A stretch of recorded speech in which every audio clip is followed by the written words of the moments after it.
तिरंगा तब शुभ नामे जागे। बौद्धा बुद्धैरि प्रमाणपडवः कर्तेति नैयायिकाः अर्हन्नित्यथ जैनशासनरतां कर्मेति मीमांसकाः सोऽयं वो विदधातु वाञ्छितफलं त्रैलोक्यनाथो हरिः सोऽयं वो विदधातु वाञ्छितफलं त्रैलोक्यनाथो हरिः। श्रीमद्भागवतं पुराणममलं यद्वैष्णवानां प्रियं यस्मिन् पारमहंस्यमेकममलं ज्ञानं परं गीयते तत्र ज्ञानविरागभक्तिसहितं नैष्कर्म्यमाविष्कृतं तच्छृण्वन् विपठन् विचारणपरो भक्त्या विमुच्येत नरः।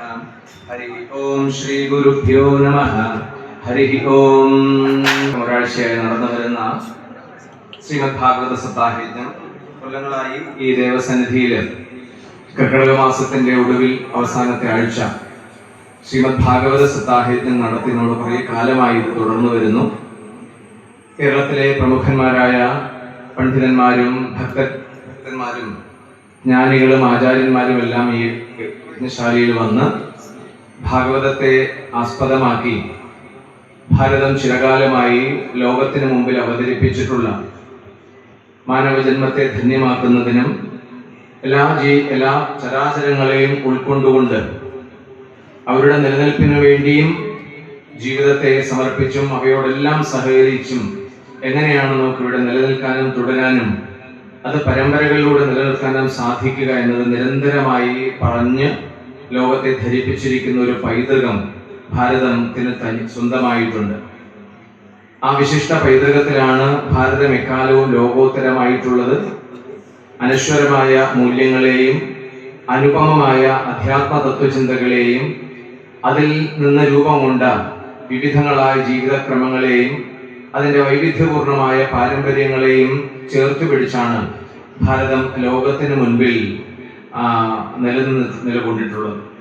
കാലവും സാഹചര്യങ്ങളും മാറുന്നതനുസരിച്ച് ധാർമ്മികവും അധ്യാത്മവും മാനവികവുമായ മൂല്യങ്ങളിലേക്ക് നഷ്ടം വരാത്തവണ്ണം എന്നാൽ കാലത്തിൻ്റെയും ദേശത്തിൻ്റെയും മാറ്റങ്ങൾക്കും പരിവർത്തനങ്ങൾക്കും ഇണങ്ങുന്ന വിധത്തിൽ അവയെ വിവരിച്ചും വിശദീകരിച്ചും ജനജീവിതത്തോട് ചേർത്തും ആണ് ഈ സംസ്കൃതിയെ പല കാലങ്ങളിലായി നമ്മൾ പരിരക്ഷിച്ചിട്ടുള്ളത്.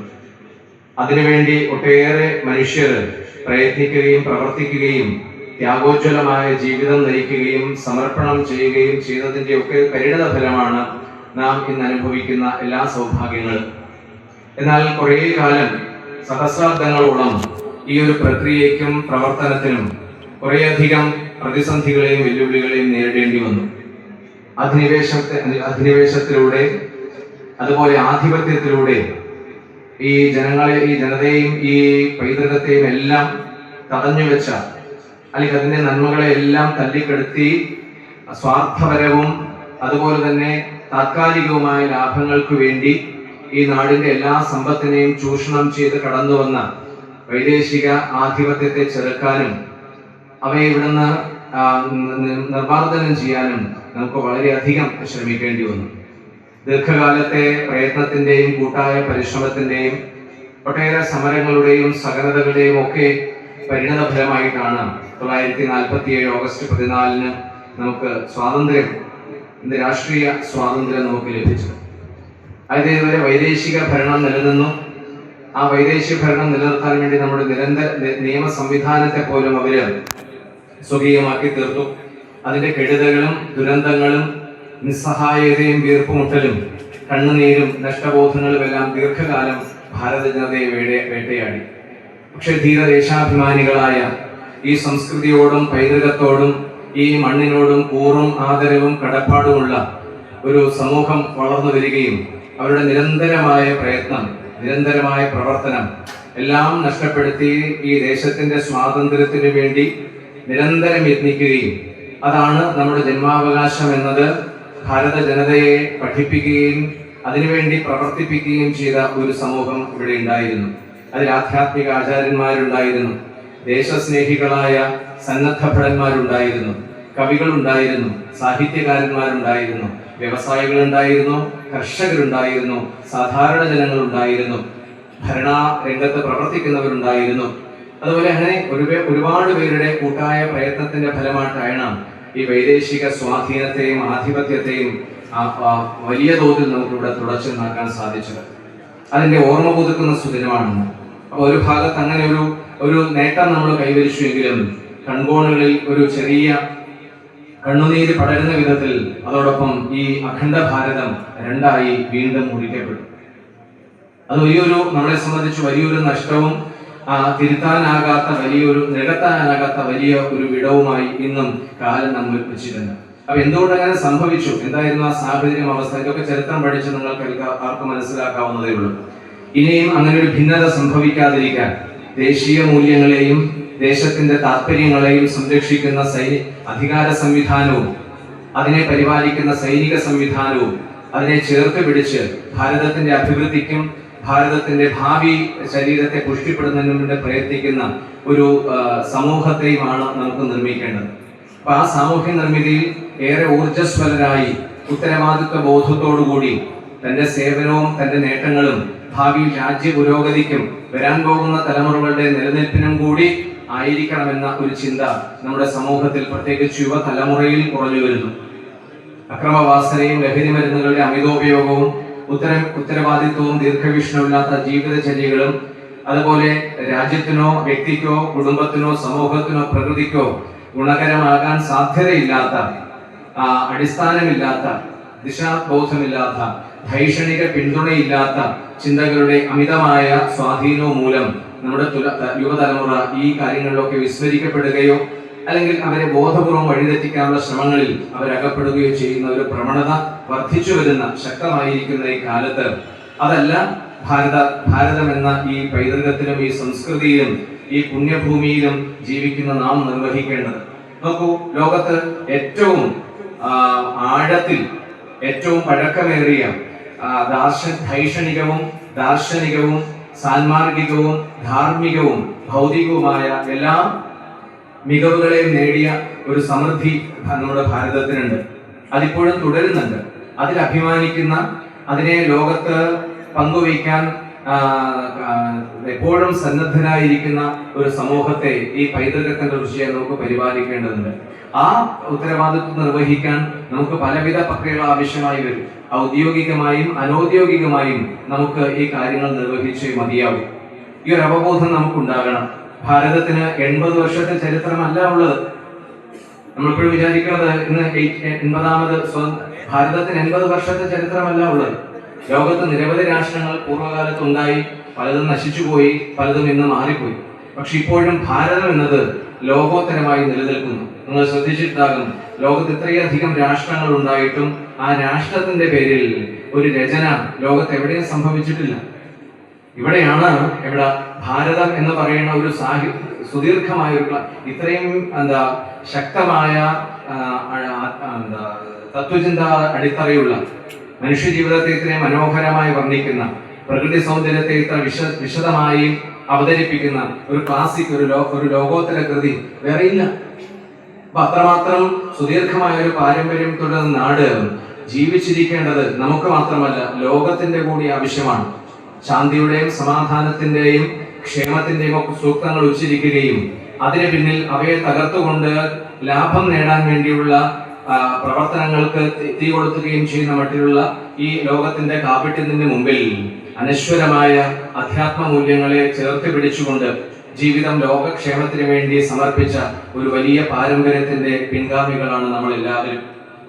അത് നമ്മൾ എങ്ങനെ ഓർക്കും?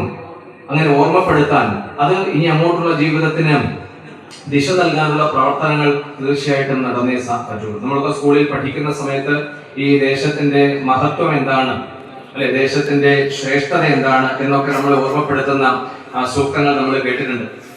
ഭാരത സ്വാതന്ത്ര്യ സമരത്തിൽ പ്രവർത്തിച്ച മഹാത്മാക്കളുടെ വാക്കുകൾ നമ്മൾ കേട്ടിട്ടുണ്ട്. അവരുടെ എഴുത്തുകൾ നമ്മുടെ വായിച്ചിട്ടുണ്ട്. അവരുടെ കൈപ്പേറിയ ജീവിതാനുഭവങ്ങളെ നമ്മൾ ദൂരെ നിന്ന് നോക്കി കണ്ടിട്ടുണ്ട്.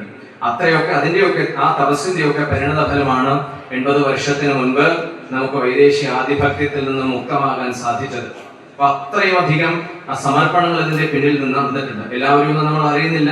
നമ്മളെ പരിചയപ്പെടുത്തുകയും അറിയിക്കുകയും ചെയ്തവരെ മാത്രമേ നമ്മൾ ഓർക്കുന്നുള്ളൂ. അല്ലാതെ അതിലധികം പേര്, അധികം മനുഷ്യര് ഈ നാടിന്റെ സ്വാതന്ത്ര്യത്തിന് വേണ്ടി അവരുടെയൊക്കെ ജീവിതം, അത് സൈനികരായാലും കർഷകരായാലും സാധാരണക്കാരായാലും അതുപോലെ സാഹിത്യകാരന്മാരായാലും സന്നദ്ധഭടന്മാരായാലും ഒക്കെ ആ മേഖലയിലുള്ളവരെല്ലാം ഇതിൽ പങ്കെടുത്തിട്ടുണ്ട്. അപ്പൊ അവരെല്ലാം അനുസ്മരിച്ചുകൊണ്ട് ഇനിയും അങ്ങനൊരു വിഭജനം, ഇനിയും അങ്ങനൊരു അടിമത്തം ഈ നാടിനുണ്ടാകാതിരിക്കാൻ തക്ക നിലയിലേക്ക് മനുഷ്യരുടെ മനോഭാവവും ചിന്തകളും പ്രവൃത്തിയും മാറണമെങ്കിൽ എന്ത് വേണം? അവരുടെ ഉള്ളിൽ ശക്തമായ ദേശീയ ബോധം. അത് കേവലം ഒരു മണ്ണിനോടുള്ള ഒരു ആരാധനയല്ല, മറിച്ച് സുദീർഘവും വിശിഷ്ടവുമായ ഒരു പാരമ്പര്യം നിലനിന്ന ദേശമാണ് എന്റേത്. അവിടെയാണ് ഞാൻ ജനിച്ചത്, അവിടെയാണ് ഞാൻ വളരുന്നത്, അവിടേക്കാണ് ഞാൻ ചേരേണ്ടത്. ഇത് കേവലം ഒരു വൈകാരികമായ ഒരു ചിന്തയല്ല, മറിച്ച് നമ്മുടെ എല്ലാവരുടെയും ധിഷണയിൽ ഉറപ്പിച്ചു വെക്കേണ്ട ഒരു ശില അല്ലെങ്കിൽ ഒരു ആധാരശിലയായിരിക്കണം. അത് വിദ്യാർത്ഥിയായിരിക്കുന്ന കാലത്ത്, വളരുന്ന കാലത്ത് ചെറിയ ശീലങ്ങളിലൂടെയും പഠനങ്ങളിലൂടെയും പ്രവർത്തനങ്ങളുടെയും നമ്മിലേക്ക് വർദ്ധിപ്പിക്കുമ്പോഴാണ് രാജ്യത്തിന് അതൊരു ശക്തിയായി മാറുന്നത്, രാജ്യത്തിന്റെ കരുത്തായി മാറുന്നത്. ഒരു ഭാഗത്ത് ധിഷണാബലം നമുക്കുണ്ട്, പക്ഷേ ശാരീരികമായ കരുത്ത് അത് അനിവാര്യമാണ്. വിദ്യ കൊണ്ട് നമുക്ക് അറിവ് നേടണം, പ്രവൃത്തി കൊണ്ട് നമുക്ക് ധനം സമ്പാദിക്കണം. ഇത് മാത്രം കൊണ്ടാകില്ലല്ലോ. അറിവ് കൊണ്ട് നമുക്ക് വളരാൻ സാധിക്കും, അതിലൂടെ പലതും ചെയ്യാനും പ്രവൃത്തിയിലൂടെ സമ്പത്ത് നേടാനും സാധിക്കും. അതിനപ്പുറം നമുക്കതിനറിയാം, അതിന്റെ മാതൃകയായി, അതിന്റെ ഒരു സാധനയായി നമ്മൾ സരസ്വതി ദേവിയെയും ലക്ഷ്മിയെയും ആരാധിക്കുന്നുണ്ട്. അല്ലെ, ഇത് മാത്രമല്ലല്ലോ നമ്മുടെ ആരാധ്യ ദേവതകളിൽ ഉള്ളത്. ദുർഗയും നമ്മൾ ആരാധിക്കുന്നുണ്ടല്ലോ. പ്രതികൂല സാഹചര്യം ഉണ്ടായാൽ പ്രതിരോധിക്കാനും വേണ്ടി വന്നാൽ അതിശക്തമായി ചേർന്ന് നിന്നുകൊണ്ട് അവയെ ഉന്മൂലനം ചെയ്യാനും നമുക്ക് സാധിക്കണം. അപ്പൊ ഈ പ്രതീകങ്ങളെ ഈ ചിന്തകളെ പ്രതീകാത്മകമായി അവതരിപ്പിച്ച് രൂപങ്ങളിലൂടെ, കാവ്യങ്ങളിലൂടെ, കഥകളിലൂടെ, ചരിത്ര അവതരണങ്ങളിലൂടെ, പ്രവചനങ്ങളിലൂടെയൊക്കെ നമ്മുടെ നാട്ടിൽ അതിന്റെ ഒരു സ്പന്ദനം നിലനിർത്താൻ പരമാവധി ശ്രമിച്ചവർ ഇതിന്റെ പിന്നിൽ പ്രവർത്തിച്ചിട്ടുണ്ട്. അത് ഒരുപാട് മനുഷ്യരുടെ പരിശ്രമത്തിന്റെയും അതുപോലെ ത്യാഗത്തിന്റെയും ഫലമായി നമുക്ക് കൈവന്ന ഈ സ്വാതന്ത്ര്യം അതിന്റെ പൂർണ്ണമായ ശോഭ ഇപ്പൊ നമുക്ക് അതിന്റെ പൂർണ്ണതയിൽ എത്തിക്കാൻ സാധിച്ചിട്ടില്ല. ജനാധിപത്യം എന്നൊരു പ്രക്രിയയാണ് ഇവിടെ അധികാരം നിശ്ചയിക്കുന്നതെങ്കിലും ജനാധിപത്യത്തിന്റെ എല്ലാ മേഖലകളും പൂർണ്ണമായി ഈ നാട്ടിൽ നടപ്പിലായിട്ടില്ല. 80 വർഷം നമ്മൾ നടന്നു, ഇനിയും എത്ര ദൂരം നടക്കാനുണ്ട് ജനാധിപത്യത്തിന്റെ പൂർണ്ണതയും രാഷ്ട്രത്തിന്റെ ആ ഒരു ശ്രേഷ്ഠതയും ഇവിടെ പ്രകാശിക്കാൻ.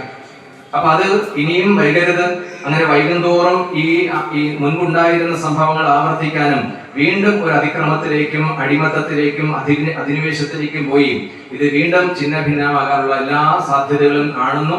അതിലുള്ള പല പരീക്ഷണങ്ങളും പല പ്രയത്നങ്ങളും നമ്മൾ ഈ അല്പകാലത്തിൽ നമ്മൾ മനസ്സിലാക്കിയതുമാണ്. അങ്ങനെ നാടിന്റെ വിഘടനത്തിന് പ്രവർത്തിക്കുന്നവരെ തിരിച്ചറിയാനും അവരെ ഒറ്റപ്പെടുത്തി മാറ്റി നിർത്താനും നിയമത്തിന്റെ പരിരക്ഷയിൽ നമുക്കിവിടെ സുരക്ഷിതരായി ജീവിക്കണമെങ്കിൽ പൗരബോധം എന്നത് മസ്റ്റാണ്. അപ്പൊ അറിവുള്ള, കരുത്തുള്ള, പൗരബോധമുള്ള ഒരു സാമൂഹ്യ നിർമ്മിതിക്ക് ചെറുപ്പം മുതലേ നാം ഈ ദേശത്ത് ജനിക്കുന്ന, ഈ ദേശത്ത് വളരുന്ന ബാലികാ ബാലന്മാരെയും യുവജനതയും സജ്ജമാക്കേണ്ടതുണ്ട്. അപ്പൊ ആ സജ്ജീകരണത്തിന് നമുക്ക് അതിന് പ്രവർത്തിക്കാൻ ഇത്ര 160 കോടിയിലധികം ജനങ്ങളുടെ ഈ ദേശത്ത് ഏതെങ്കിലും ഒരു നിർദ്ദേശമോ ഒരു ആഹ്വാനമോ ഒരു നിയമമോ നടപ്പിലാക്കുമ്പോൾ ഒരുപാട് തടസ്സങ്ങൾ, ഒരുപാട് വെല്ലുവിളികൾ അതിന് അഭിമുഖീകരിക്കേണ്ടി വരും.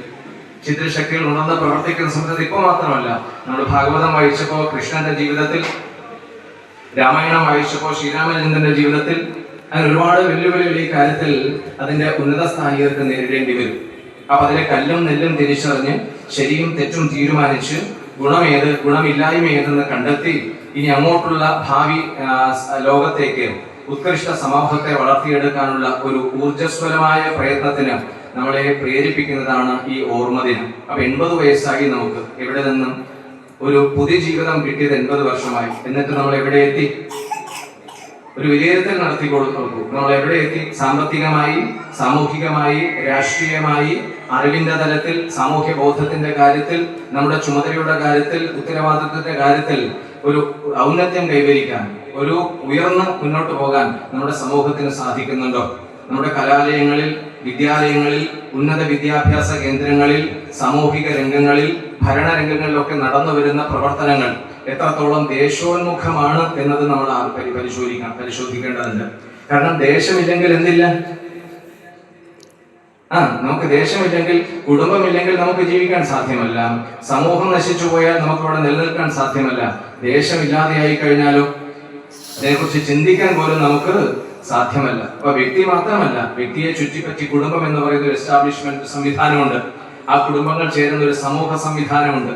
അതിനപ്പുറം ഇതിനെല്ലാം ചേർത്ത് നിർത്തുന്ന ദേശം, രാഷ്ട്രം എന്നൊരു കൽപ്പനയുണ്ട്, കൺസെപ്റ്റ് ഉണ്ട്.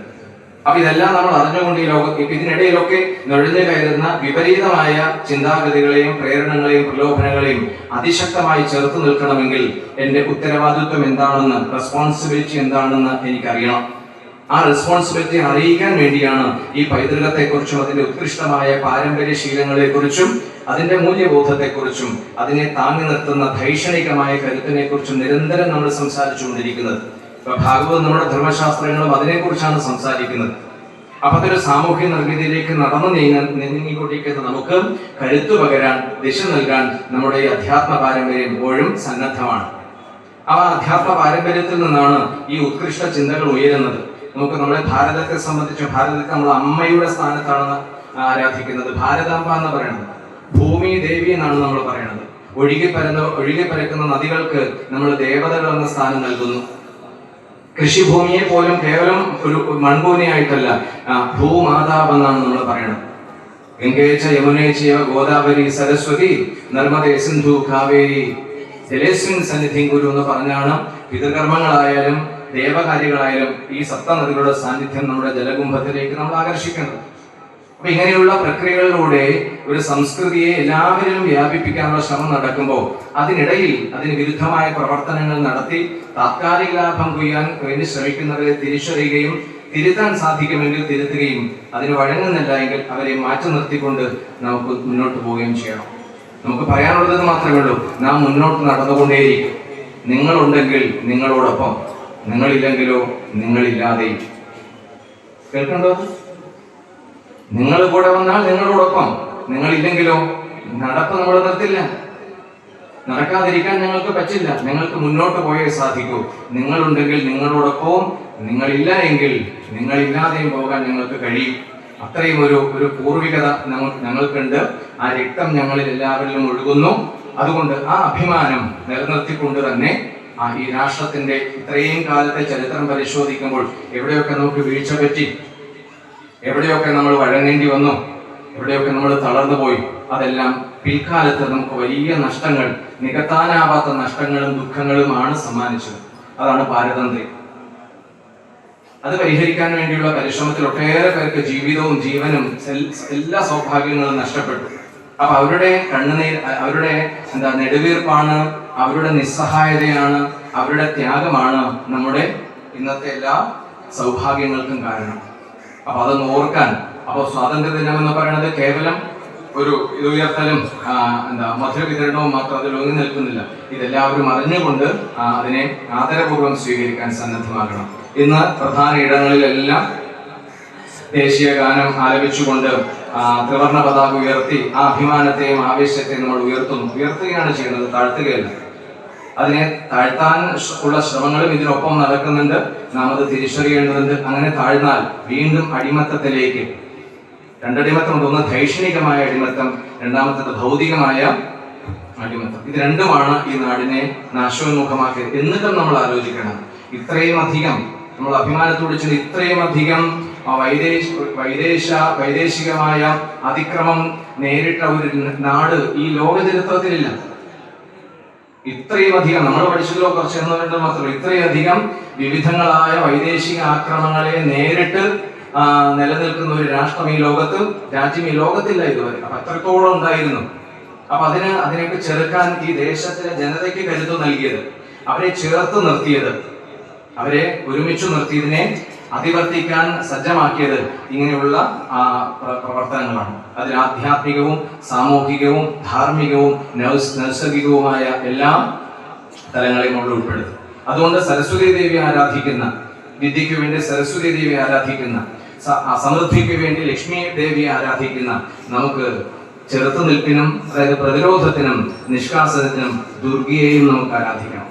നവരാത്രി സങ്കല്പം അതല്ലേ? അപ്പൊ നമ്മൾ ദുർബലരല്ല, നിസ്സഹായരല്ല. ദുർബലത്വവും നിസ്സഹായതയും നമ്മൾ ഒളിഞ്ഞിരിക്കുന്ന നമ്മളെ പരാജയപ്പെടുത്തുന്ന ദൂഷ്യവശങ്ങളാണ്. അപ്പൊ അറിവ് കൊണ്ട്, സമ്പത്ത് കൊണ്ട്, കരുത്തുകൊണ്ട് ഏത് പ്രതിസന്ധികളെയും അതിജീവിക്കാനുള്ള ഒരു വ്യക്തി ബലം മനുഷ്യരെ വളർത്തിയെടുക്കുക എന്ന് തന്നെയാണ് നമുക്ക് ആവശ്യം. അതിനുവേണ്ടിയാണ് ഈ ദൈവികമായ കൺസെപ്റ്റുകളെ ഇവിടെ സ്ഥാപിച്ചത്.